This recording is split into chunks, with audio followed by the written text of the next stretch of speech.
Hi guys! Tara samahan niyo ako dahil magluluto tayo ng hapunan. Ang hapunan natin for tonight ay adobong pusit with sitaw. Kaya tara!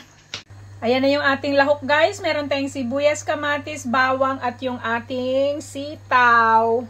At syempre yung ating pusit, nalinis ko na yan guys. Tinanggalan ko na ng ngipin yan at saka yung plastic niya sa likod para wala nang abala pag kinain mamaya.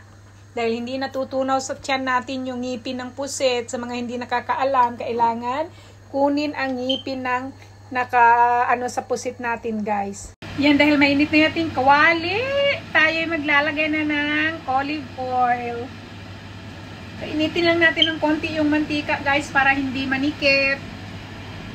Dahil mainit na yung ating mantika, unahin natin yung ating bawang.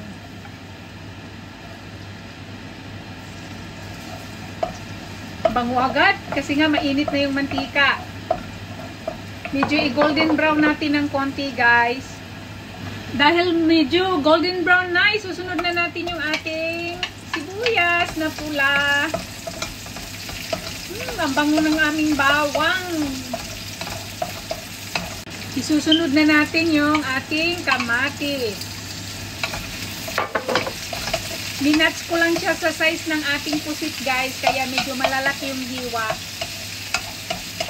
Dahil luto na yung ating ricado, isunod na natin yung ating sitaw. Inuna ko yung gulay guys, kasi kung ang pusit, baka tumigas. Ihuhuli natin yung pusit pag malambot na yung sitaw. Ayan, pag medyo malambot na, ilalagay natin yung, kasi pag inuna natin ang pusit guys, titigas siya. Yun ang technique, ihuhuli natin. Lalagyan na natin ating vegetable broth. Konti pang garlic powder.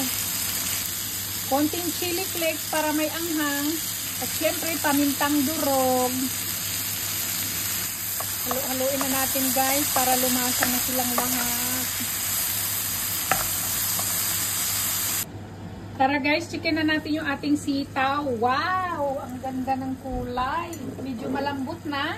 Kaya, ilalagay na natin yung ating pusit.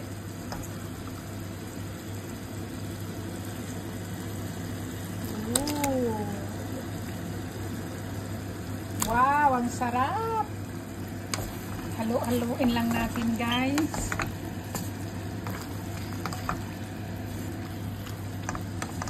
Ayan. Ang bango na, promise! Tama-tama, kay Inday na gutom. Kuya, bunso, yung aking adobong pusit, husgahan. Titikman na natin yung ating pusit. Oh wow, ang sarap! Ayos! Guys, ayan na yung ating pusit, husgahan na natin.